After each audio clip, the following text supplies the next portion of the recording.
Evening VC, Dave back. Alright, so I've got a stack of records here and some CDs that have come in as well. Some of this stuff was ordered back in very early part of the year. So the mail is just finally getting around to getting everything here to me. I think things are maybe a little bit back on track with USPS. I've only got 2 records that are still lost in mail world, but should be here next week, and then I'm back to square zero. Thank baby Jesus. I'm tired of waiting on records in the mail. So that's going to be a big relief to have my my list down to none out there. So that's a good thing, but you know, that won't last, of course, because I am insane. The first record is we throw that word grail around way too much. I mean, way too much. But this, if it was to be used, this would definitely be one. It's probably the rarest record in my collection outside of some of the Sunrise Saturns. But that's the GL unit Orangutan on the Odeon label from Sweden. This has never been reissued, never been repressed, never been anything other than this original. And this is a free jazz, large ensemble. It's sidelong piece on the B side. Phenomenal. This is a major record in Sweden,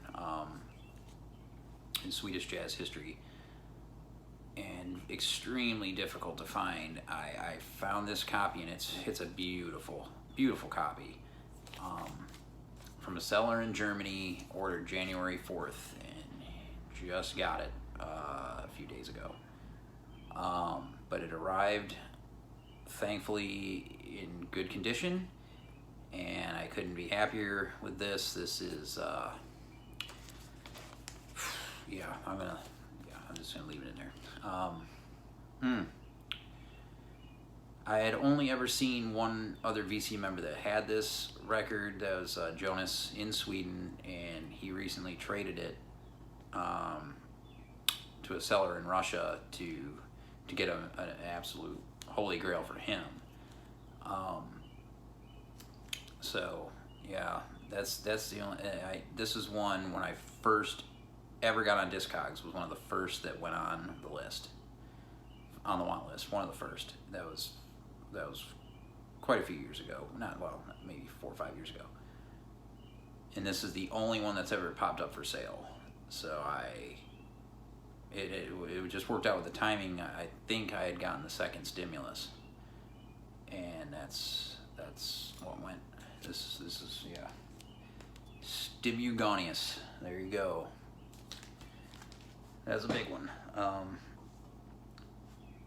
And yeah, the cover had always intrigued me, and then, you know, Swedish free jazz is not something you come across at all over here, so I knew I'd have to order it from overseas, but I thought it was lost in the mail because it disappeared for a while. Like, it left Germany on January 11th, and then the tracking never picked up here. The tracking never hit customs. It was weird, and then all of a sudden it was in New Jersey, and then within 2 days it was here. But it still took, you know, probably 9 weeks, 10 weeks. In the grand scheme, it's not too bad. But when it's that important a record, Next, Chris Cole. Man, I love that man to death. He is had a big influence on a lot of music that I have no idea about, and able to discover through him, and it's much appreciated. And you know, I'm not alone. He's kind of the sensei of the vinyl community, and his knowledge is deep. It's profound and much appreciated. And he's seen that I had been into Helden recently, and so he hit me up with some side project stuff, and some other artists that are in that vein. And it's all gone on the want list, and so I'm finding a few things. So this is Fluence, self-titled record. This is a reissue that I found on eBay for a good deal. Just 3 tracks. This is Pasquale Cumelad, who wrote all the compositions here, but Richard Pinhas is on guitar, his signature guitar sound on the first cut, A Few Reasons to Stay, and Pasquale plays piano and organ, and it's definitely electronic based. The second track though is a complete change in the record, and it doesn't reflect the B-side at all either. It's called Barcelona Tango, and instead of Richard Pinhas in the group, you had Ben Susan on drums, and I don't know the first name, but Buscemi on trumpet is the last name, and it's a really cool jazz. It's just a really cool jazz piece, very short, but it's hard to explain. It's different, and I really love that cut. Yeah, and then the name of the song on the B-side is Schizo, and that was a project that Richard Pinhas was in, but this says G. Ibanez on guitar, and that is from a game at Montpellier in France, October 1975, which I believe, yeah, this was released originally in 75. But this is on Etats Unis, a record label out of San Francisco that reissued this. I don't think it's a very good pressing. And it was cheap. Originals are not cheap, so I'm probably going to have to upgrade to an original at some point, but still cool to find. Yeah, Fluence, got Richard Pinhas on here, so yeah, I was all about it. Next is a record I swung in and picked up at Lunchbox. Saw you had it on the website. Really cheap, these records. I mean, they're like 15, 17 bucks. This is Sabir Mateen, Patrick Holmes and Federico Yugi, Survival Situation on the 577 Records label out of Brooklyn.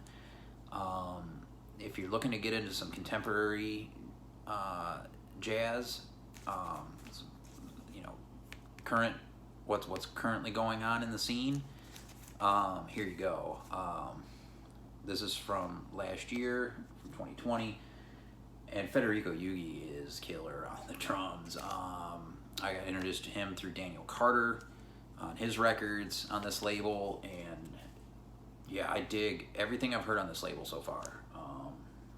And Patrick Holmes on clarinet. That I don't have a lot of records with the clarinet, and so that was a cool deal with this record.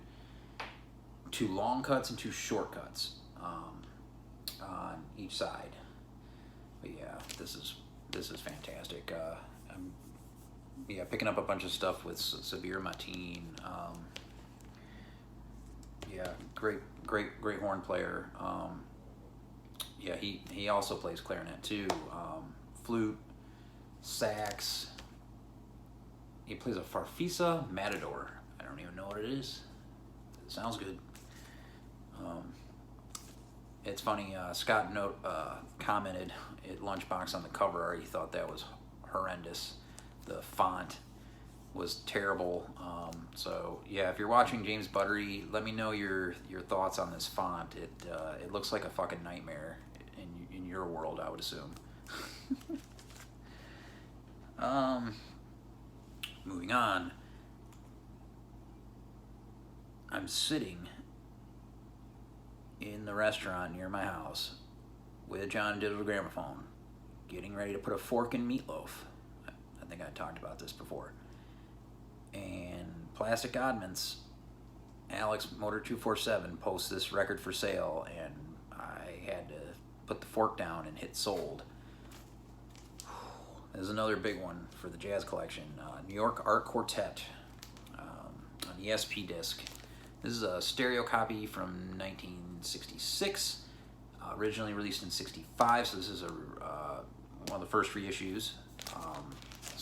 And he had upgraded his copy, so I'm extremely excited to get this. This much appreciated. John Chakai on sax, love that. Love his playing. Milford Graves, who recently passed, on percussion. Roswell Rudd on trombone, one of my top trombone players. Yeah, so this is fantastic free jazz. New York Art Quartet. I'd love to have all their stuff, but it's extremely difficult to find at all. And these ESP-Disk records are as well, so this was a great pickup from Alex. Appreciate it again. What's next here? I got a... Oh yeah, so I went into Lunchbox after work Friday, and I planned on getting the new J-Jazz comp. It's the third in the series of the Japanese rarities. They do a great job, but it's a triple vinyl. It's a UK import, and it's like $38.99 plus tax, so it's like $42. And I was like, I'm gonna take that $42 because no one's gonna buy this. I can always pick it up at another time. He's got a couple copies. Nobody knows what it is, not in this town, but I just get a stack because I found some things in the used. So this was in the used section for $10. I was like, okay. Fugazi's first EP. Yeah, this is a US reissue, the remaster, with a download. And the download was still in there. I couldn't believe it. This got waiting room. Yeah, this is killer. Fugazi on Dischord. Like I said, I'm collecting the Dischord Records label on vinyl now. I've got a ton on CD, but I want the whole label. So that's going to be in my plans for going forward, and so this is a great one and cheap. All their records are, I mean, $14.99 for new is what you can get Dischord. And the thing about Dischord Records is when they reissue stuff, it's identical to the originals. They still have all the master tapes. They still have all the analog. They don't and when they do remaster something, it's done by the same crew. So yeah, the Inner Ear Studios is where everything's done. Yeah, and so can't go wrong. This was in the used and in pristine shape, and so I had to grab it. And it was freaking cheap, like $8. The new Tony Williams Lifetime Believe It. This is an original first pressing, whatever, the Santa Maria pressing, I think, 1975. This is as Chris Cole told me, is a groundbreaking foundation record for the fusion genre. And yeah, man, this Alan Holdsworth on guitar is, yeah, I dig it. And of course Tony is just incredible. On the drums you got Alan Pasqua on electric piano and clavinet, Tony Newton on the electric bass. Beautiful copy. That's very cool to find for cheap. And then this one, I couldn't believe this was in there. I have no idea where some of this stuff comes from in this town, how Scott gets a hold of it, but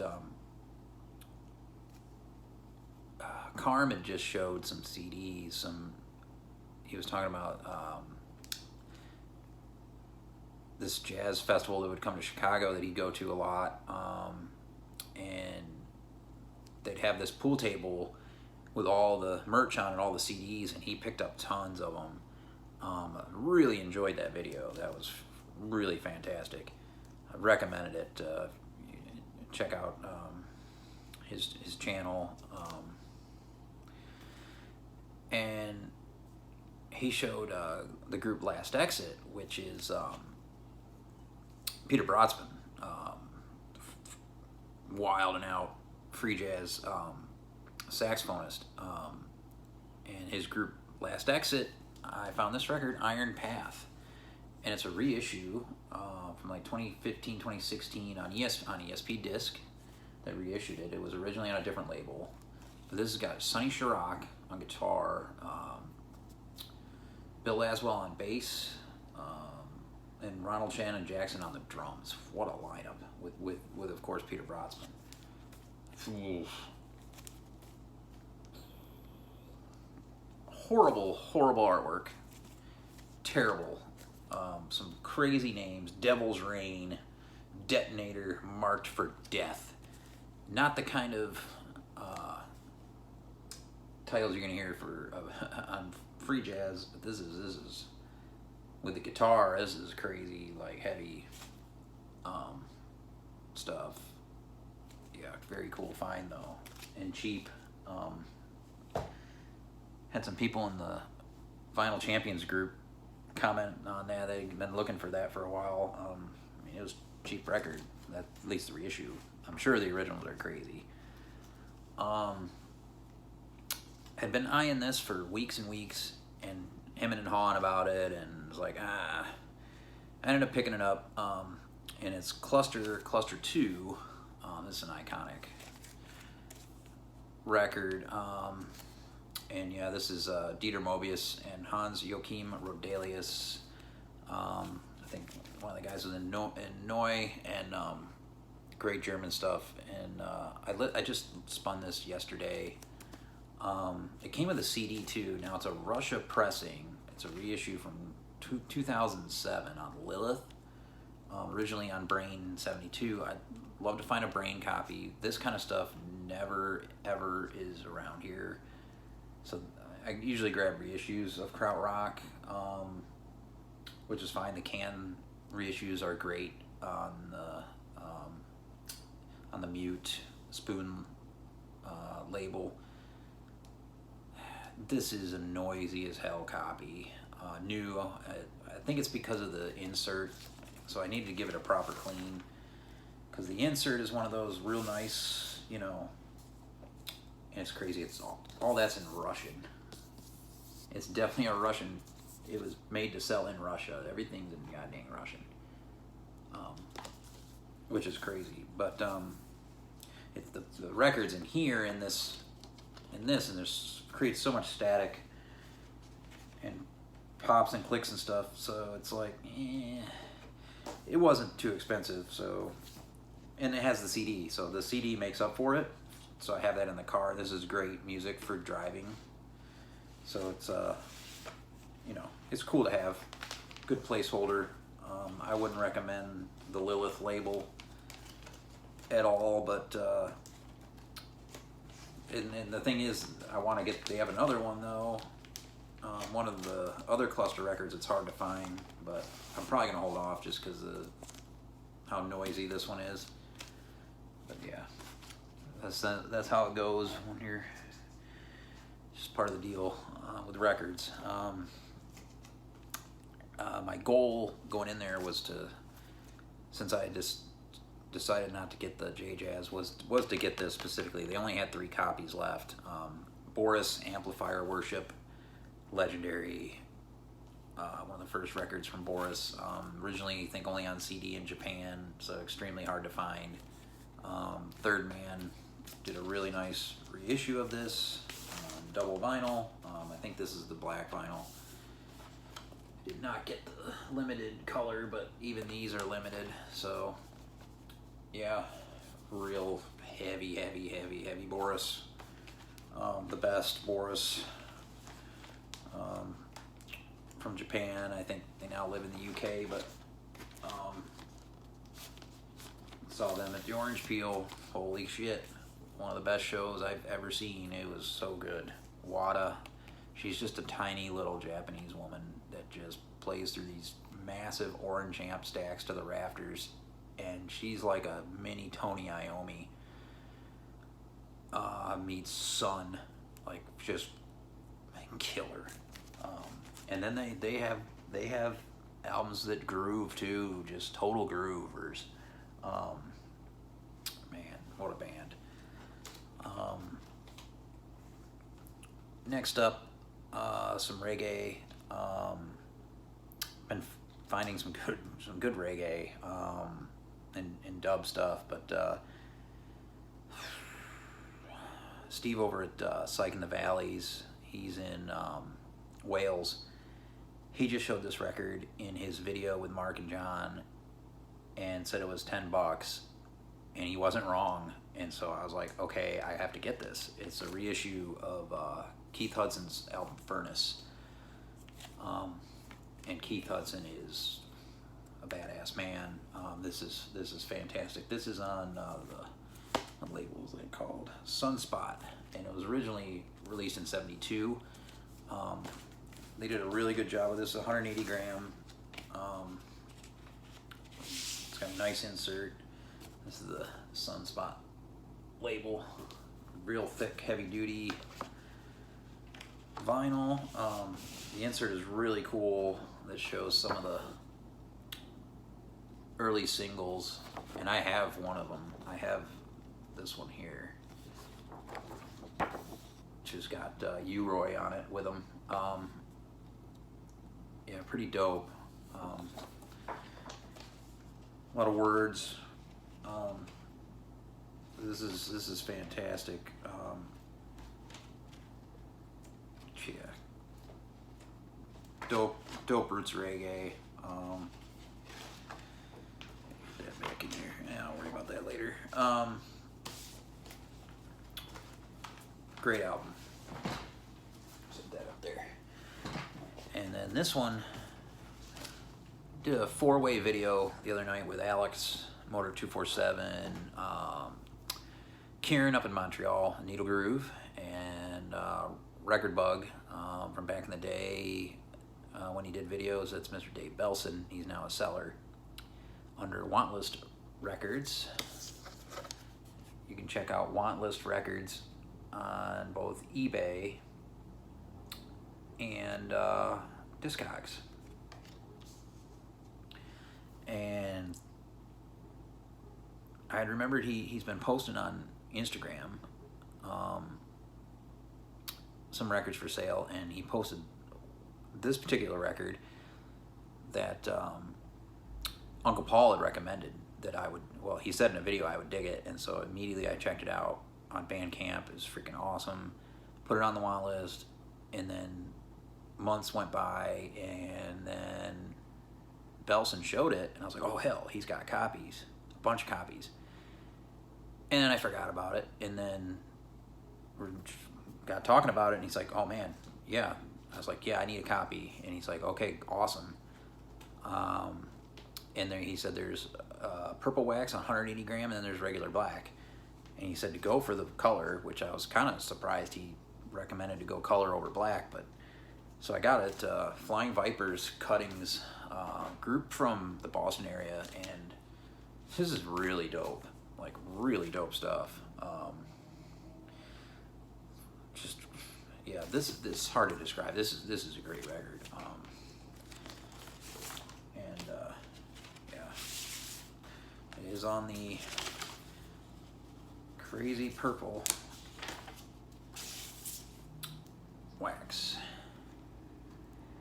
So yeah, very cool.